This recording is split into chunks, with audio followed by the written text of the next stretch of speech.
उपनिषद चिंतनशील ऋषियों की ज्ञान चर्चाओं का सार है। उपनिषद के ऋषि अपने विषय को स्पष्ट, सरल और बोधगम्य बनाने के लिए विभिन्न आख्यानों और कथाओं का सहारा लेते हैं।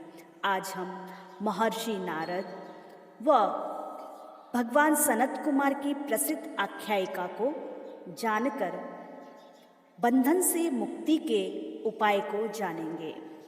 एक बार की बात है, महर्षि नारद उपदेश प्राप्त करने की इच्छा से भगवान सनत कुमार के समीप गए और बोले, भगवान मुझे उपदेश प्रदान करें। सनत कुमार ने उनकी पात्रता को जानने के लिए उनसे पूछा, जो कुछ तुम जानते हो वह मुझे बताओ, ताकि उसके आगे की विद्या को मैं तुम्हें बता सकूं।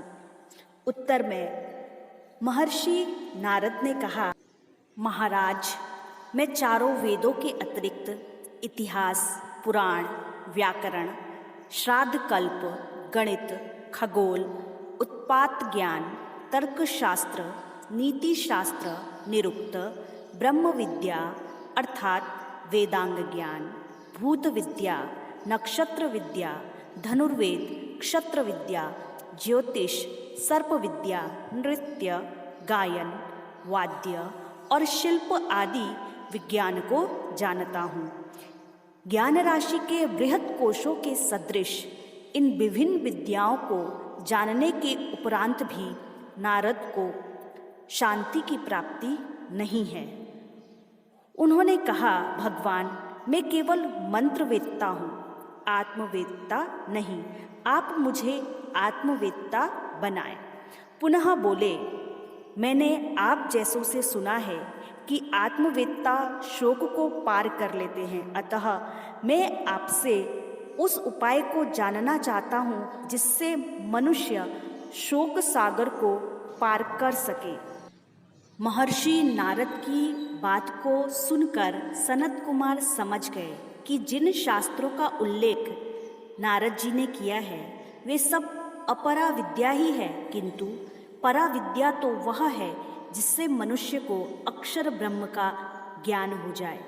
अब तक नारद ने केवल नाम को ही जाना है। नाम को जानने का तात्पर्य है केवल पुस्तकीय ज्ञान को ही उन्होंने प्राप्त किया है। और इसके बाद सनत कुमार का उपदेश शुरू होता है।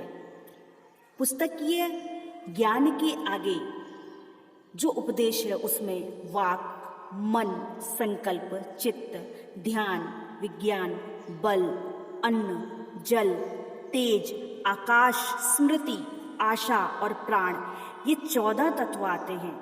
इस प्रकार प्राण के आधारभूत आत्म तत्व की प्रतीति कराने के बाद सनत कुमार ने सत्य, विज्ञान, मति, ब्रह्म, निष्ठा, कृति और सुख को जानने के योग्य बताया।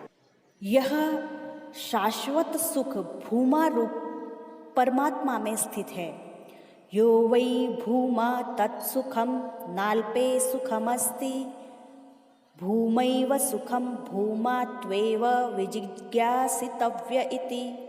अर्थात निश्चय ही जो भूमा है वही सुख है, अल्प में सुख नहीं। भूमा ही सुख है, इसीलिए भूमा को ही जानना चाहिए, वही जानने योग्य है। उस भूमा को जानने के पश्चात और कुछ जानना शेष नहीं रहता है। भूमा अमृत है और जो यह अल्प है वह मर्त्य है, नष्ट हो जाने वाला है। पुनः आचार्य से नारद ने पूछा, भगवान यह बताए कि यह भूमा किसमें प्रतिष्ठित है। सनत कुमार ने उत्तर दिया, भूमा परमात्मा स्वमहिमा में प्रतिष्ठित है। संसार में जितने भी पदार्थ हैं जिसे मनुष्य अत्यधिक महत्व देते हैं, जैसे गौ, हाथी, घोड़े, स्वर्ण, दास दासियाँ, पत्नी, भूमि और रत्न आदि को जो मनुष्य सम्मिलित करते हैं, किंतु ये सब पदार्थ तो थोड़ी ही महिमा वाले हैं और नष्ट हो जाने वाले हैं। समग्र विश्व ब्रह्मांड जिस परम पुरुष का एक पैर ही है, उस भूमा की सर्वव्यापकता का वर्णन करते हुए सनत कुमार ने फिर से कहा, यह भूमा ही ऊपर नीचे आगे पीछे दाएं बाएं सर्वत्र है।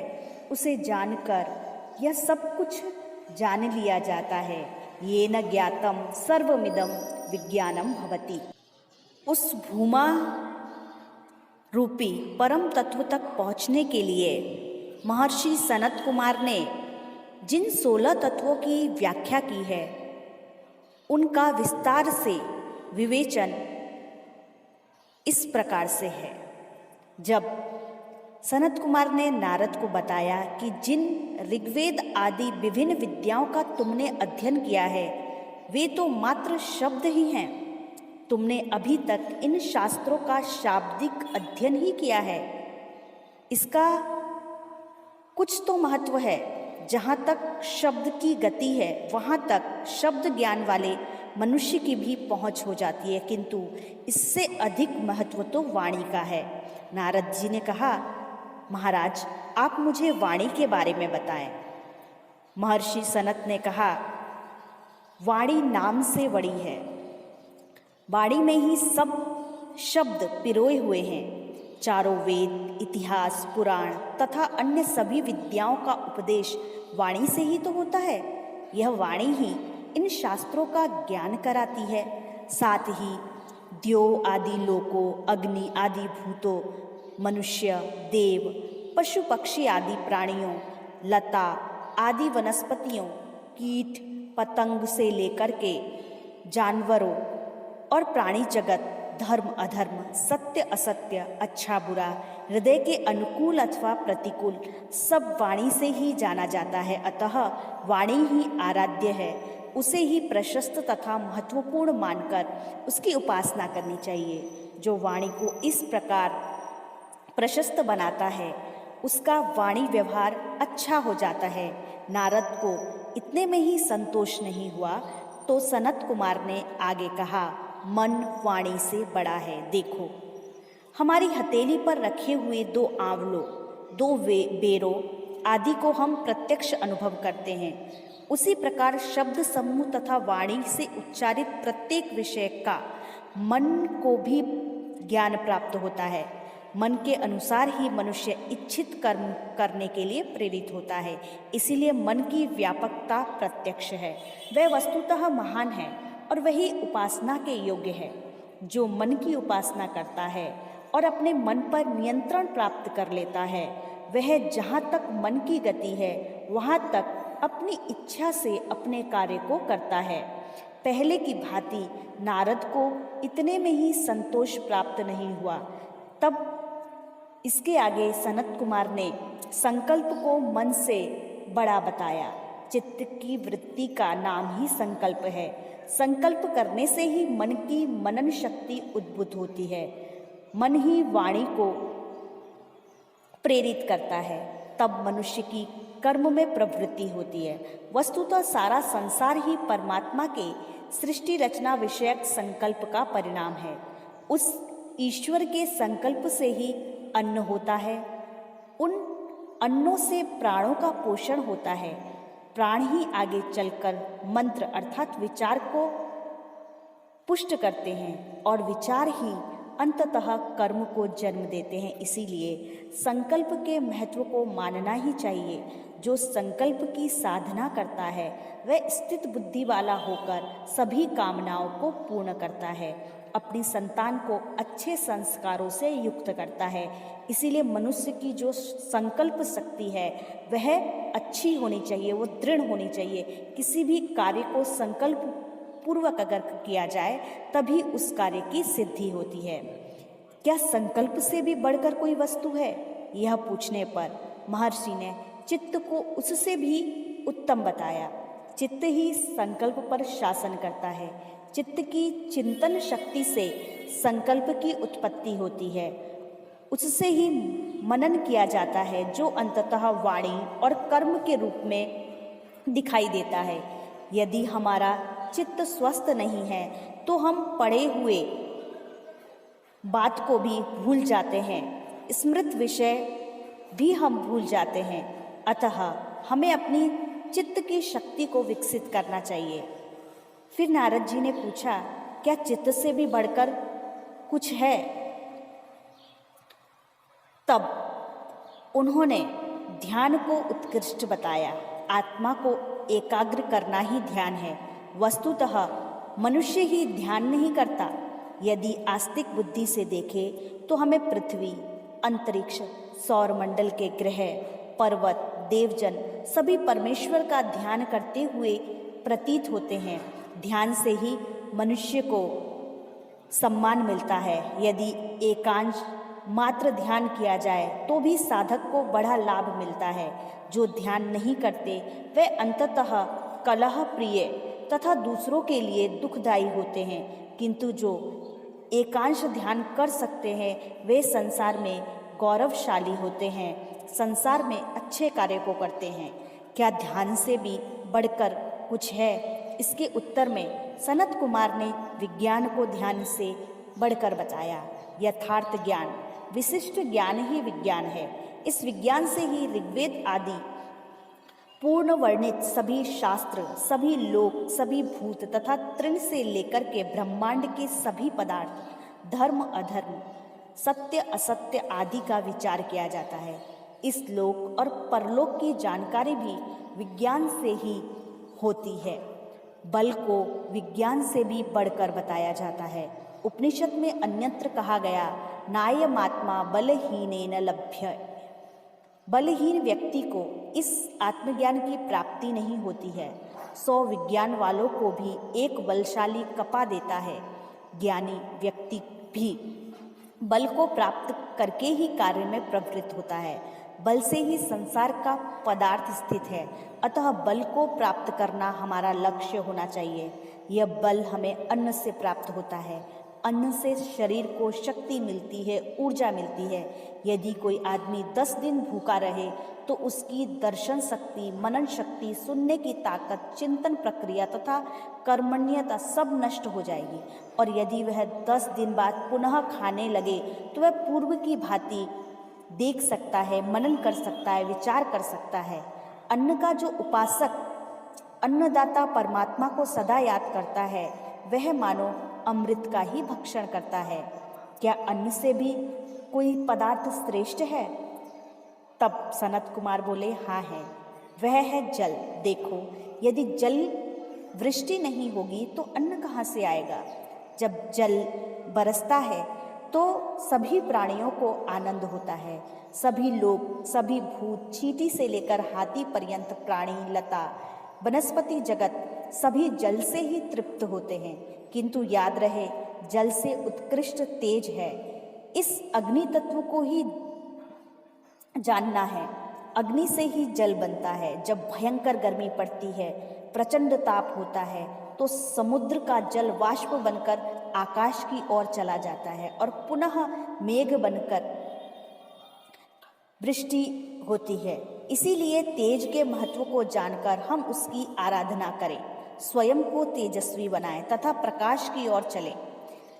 आकाश को हम तेज से बड़ा मानते हैं, कारण कि आकाश में ही सब लोक लोकांतर रहते हैं। आकाश में ही हम दूसरों द्वारा उच्चारित शब्दों को सुनते हैं। मनुष्य की सारी क्रियाएं, हंसना, रोना, क्रीड़ा करना सब आकाश में ही होती है। किंतु क्या आकाश से भी बढ़कर कुछ है? उत्तर में सनत कुमार ने स्मृति को आकाश से भी उत्कृष्ट बताया। यह स्मृति का ही प्रभाव है कि एक स्थान पर बैठे हुए व्यक्ति भी अपनी स्मृति का उपयोग न करे तो वे अपने समीप बैठे परिचितों को भी न पहचान सके। स्मृति को कुरेदे तो वे उन सबको पहचान पाएगा। अतः स्मरण शक्ति को विकसित करना आवश्यक है। स्मृति से उत्कृष्ट है आशा। अप्राप्त पदार्थ की इच्छा का नाम ही आशा है। आशा से ही स्मृति की उद्भावना होती है। तब मनुष्य की कर्म में प्रवृत्ति होती है। पुनः सनत कुमार ने प्राणों को आशा से भी श्रेष्ठ बताया। यह प्राण वह शक्ति है जो प्राणी को जीवित रखता है। जिस प्रकार रथ की नाभि में अरे लगे रहते हैं, उसी प्रकार प्राणों से ही शरीर के सारे क्रियाकलाप जुड़े रहते हैं। अतः प्राणों के महात्म्य को भाव प्रणव शब्दावली में वर्णित करते हुए आचार्य सनत कुमार बोले, प्राण ही पिता, माता, भाई, बहन, आचार्य, ब्राह्मण सब कुछ है। यदि हम जीवित माता पिता, गुरु, आचार्य की अवज्ञा करें, उनके आदेशों का पालन न करें, तो निश्चित रूप से हम निंदा को प्राप्त होंगे। इसीलिए हमें अपने से बड़ों का आदर और सम्मान करना चाहिए, नहीं तो हमें पितृहंता, मातृहंता और आचार्यहंता तक कहकर पुकारा जाएगा। किंतु यदि हमारे इन्हीं संबंधियों के प्राण निकल जाए और हम उन्हें अंत्येष्टि करते हुए उनके शरीर को अग्नि में समर्पित कर दे, तो कोई पितृहंता या मातृहंता नहीं कहता। अतः प्राणयुक्त शरीर ही माता, पिता आदि की संज्ञा का अधिकारी होता है। जब हम इस प्राण तत्व को जान लेते हैं और प्राणाधार आत्मा का ज्ञान प्राप्त कर लेते हैं, तो हमारा पूर्ण सत्य से साक्षात्कार हो जाता है। यह सत्य ही परमात्मा है, वही ईश्वर है, वही जानने के योग्य है। नारद ने कहा, भगवान, मैं इसी सत्य को जानता हूँ। उत्तर में सनत कुमार ने कहा, मनुष्य जब आत्मा और परमात्मा को जान लेता है तो वह सत्य बोलने वाला, सत्य को जानने वाला, सत्य का आचरण करने वाला बन जाता है। सत्य के साथ बुद्धि, विचार, चिंतन, श्रद्धा अर्थात सत्य में विश्वास, निष्ठा, एकतानता तथा कृति अर्थात कर्म शक्ति भी साधक के लिए उपासना करने योग्य है। इन सबसे ही मनुष्य को सच्चे सुख की प्राप्ति होती है। जब सनत कुमार ने सुख की बात कही तो नारद ने कहा, भगवान, मैं उस सुख को जानना चाहता हूँ। इस पर सनत कुमार ने कहा, जो भूमा अर्थात बहुत बड़ा परम महान परमात्मा है, वही तो सुख है। अरे अल्प में सुख कहाँ मिलेगा? उस भूमा को ही जानना चाहिए। इस पर नारद बोले, मैं उस महान भूमा को जानना चाहता हूँ। तब सनत कुमार ने कहा, जिस परम शुद्ध और महान परमात्मा को जानकर आत्मा किसी वस्तु को नहीं देखता, नहीं सुनता, नहीं जानता, वही भूमा है। इसके विपरीत जिस अवस्था में आत्मा अन्य वस्तुओं को देखता, सुनता, जानता है, वही तो अल्प है। जो भूमा है वही परम पद है, वही अमृत है, वही अविनाशी है। जो अल्प है वह तो मरणशील है, नष्ट हो जाने वाला है। ये सांसारिक वस्तुएं जितनी भी तुम दिखाई देती हैं, जितनी भी तुम देखते हो, वह सब क्षणभंगुर है, नष्ट हो जाने वाले हैं। इनसे कभी भी परम सुख की प्राप्ति तुम्हें नहीं होगी। नारद का प्रश्न था, जिस भूमा का आपने प्रवचन किया वह किसमें प्रतिष्ठित है, वह किसमें स्थित है? उत्तर मिला, अपनी ही महिमा में, उसका अन्य कोई आधार नहीं है। वही तो पृथ्वी, देव आदि का आधार है। सदाधार पृथ्वीम द्यामु तेमाम कस्मै देवाय हविषा विधेमा। सांसारिक सुख सुविधा के साधन को प्राप्त करके मनुष्य स्वयं को भाग्यशाली समझता है, स्वयं को धन्य समझता है। किंतु मैं ऐसा नहीं मानता। इन वस्तुओं को पाना आत्मा की महिमा नहीं है, आत्मा के लिए सुख नहीं है, परम सुख की प्राप्ति नहीं है। ये वस्तुएं तो सांसारिक हैं। वह भूमा सर्वत्र है, सभी जगह वह परमात्मा विद्यमान है। ऊपर नीचे, आगे पीछे, उत्तर दक्षिण, सर्वत्र वह ही विद्यमान है। जब परमात्मा को हम सब तरफ देखते हैं तो हमारे आत्मभाव का भी प्रसार होता है। तब हम अपने आत्मा को सर्वत्र देखते हैं। आत्मवत सर्वभूतेषु की स्थिति बन जाती है। जब सर्वत्र एक ही आत्म तत्व को हम देखने लगते हैं तो मोह या शोक के लिए स्थान कहाँ रहेगा? तब तो हम अपने या परमात्मा से भिन्न कोई वस्तु नहीं देखेंगे। इसी सर्वात्मवाद तक पहुँचने के पश्चात वह साधक आत्मरीति स्वयं में ही आनंद और प्रेम में मानने वाला अपनी आत्मा से ही क्रीड़ा करने वाला, आत्मा में ही रमण करने वाला, आत्मा में ही आनंदित रहने वाला वस्तुतः अपने आप ही राजा हो जाएगा। उसका सब लोगों में यथेच्छ प्रवेश हो सकता है, किंतु जो इसके विपरीत आत्म तत्व से अनभिज्ञ है वे तो पराधीन है एवं नाशमय लोगों को प्राप्त होने वाले हैं। वे कभी स्वतंत्र नहीं हो सकते। इस प्रकार षोडश कलाओं का सम्यक मनन करते हुए और उन्हें जानते हुए जीवात्मा आत्मज्ञानी, मुक्त तथा सर्वसिद्धि युक्त हो जाता है। वह आत्मदर्शी न तो मृत्यु को देखता है, न रोग को देखता है, न दुख को प्राप्त होता है। वह सब कुछ यथार्थ देखता है और इस प्रकार सब सुखों को प्राप्त कर लेता है। इस साधना की ओर बढ़ने के लिए शुद्ध आहार ग्रहण किया जाए, क्योंकि आहार की शुद्धि से मन शुद्ध होता है। मन की शुद्धि से हमें निश्चल स्मृति प्राप्त होती है और ऐसी दिव्य स्मृति को पाकर साधक सभी बंधनों से मुक्त हो जाता है। उसके काम, क्रोध, लोभ, मोह आदि विकारों का नाश हो जाता है। इस प्रकार भगवान सनत कुमार ने नारद को जो आत्म परमात्मा तत्व का उपदेश दिया और उसे आत्मदर्शी बनाया। भगवान सनत कुमार को पुरातन ग्रंथों में स्कंद नाम से भी पुकारा गया है।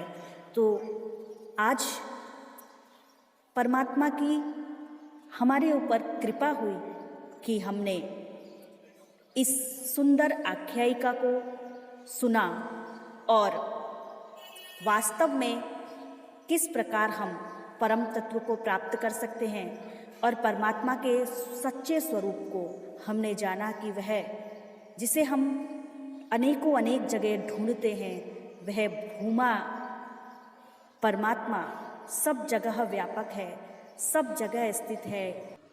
इस तरह हम परमात्मा को संपूर्ण सृष्टि में देखें और श्रेष्ठ कर्म करते हुए जीवन व्यतीत करें।